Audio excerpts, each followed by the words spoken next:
Three more gym myths that need to die. Episode 2. In the last episode, we busted some of the biggest myths in fitness, and we're getting back to it with even more myth busting in today's episode. So, guys, tune in and take notes.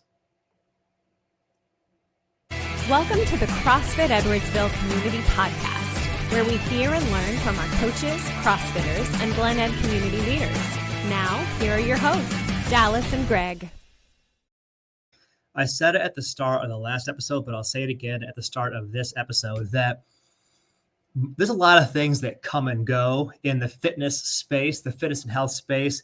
It is one of the most fad-ridden industries you could possibly imagine.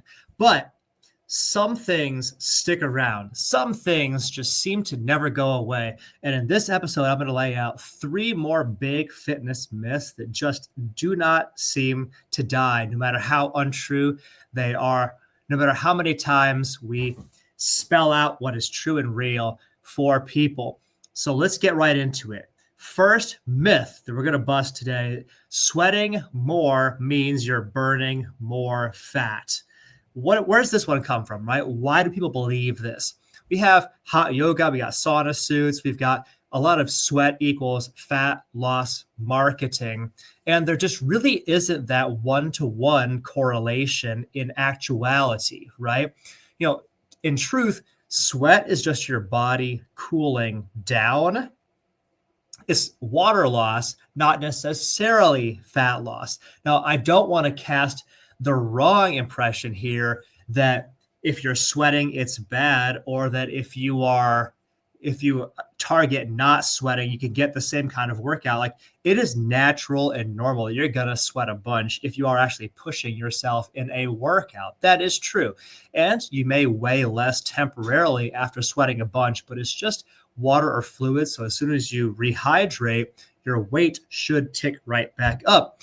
The takeaway here is to focus on consistent training and high quality nutrition, whole foods, real foods, quality foods, meal balance. Focus on those things, not necessarily how drenched your shirt is after your workout. So that's myth number 1. Let's go to myth number 2, our second big fitness myth that just won't die. You need protein shakes immediately after your workout. Here's why people tend to believe this one. There's this anabolic window concept that a lot of people like to throw around in gym space, where they believe that they have to have a protein shake exactly like 30 seconds after their workout is done. And the truth is that, yes, protein is absolutely important, but if you have a protein shake immediately post-workout, but then still come up short in terms of how much protein you actually get during the day, if you don't actually get the threshold that your body needs in order to function well and rebuild muscle, that little protein shake post-workout will be like, the value of that will be steamrolled by the fact that you're not getting enough protein on average.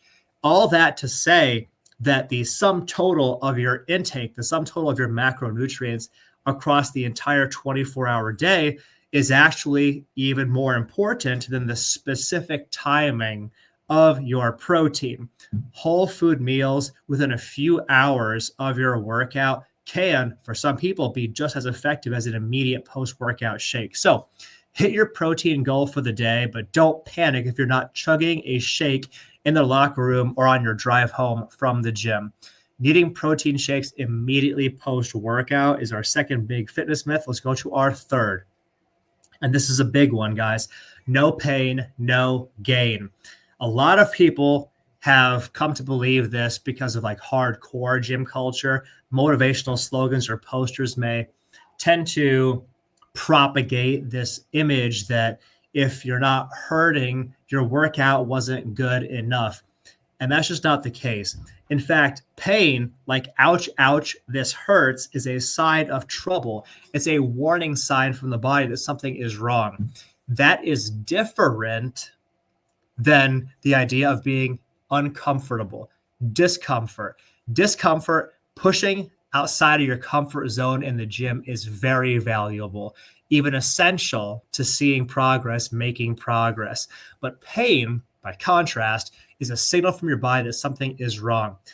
Your progress in the gym comes from consistent, progressive overload, a willingness to go and make yourself uncomfortable, get comfortable being uncomfortable, and smart recovery too, but not pushing through injury, not making yourself actually hurt and just telling yourself to toughen up and get over it. So the takeaway here is to learn the difference between a good challenge, muscular fatigue, muscles burning, heart rate high, out of breath, sweating. That is all expected, normal, and even desirable. But bad pain, like ouch, ouch, my joints, this is a sharp pain, that kind of sensation is not an acceptable outcome, and you shouldn't be experiencing that in a smart gym program. So to recap, 3 big fitness myths that just won't die. Number 1, sweating means you're burning more fat. Number 2, you need protein shakes immediately after your workout. And number 3, no pain, no gain. To kind of wrap this up, guys, sweat does not equal fat loss. Protein timing is not everything, and pain is not a badge of honor. So the next time you're at the gym, keep these myths in mind so you can work smart, not just hard, but work smart. Because when you know the truth, you build not just a stronger body, but a smarter approach to fitness. We want to hear from you guys about what myths do you see, or what myths have you fallen for? Tell us in the comments. We'd love to hear from you.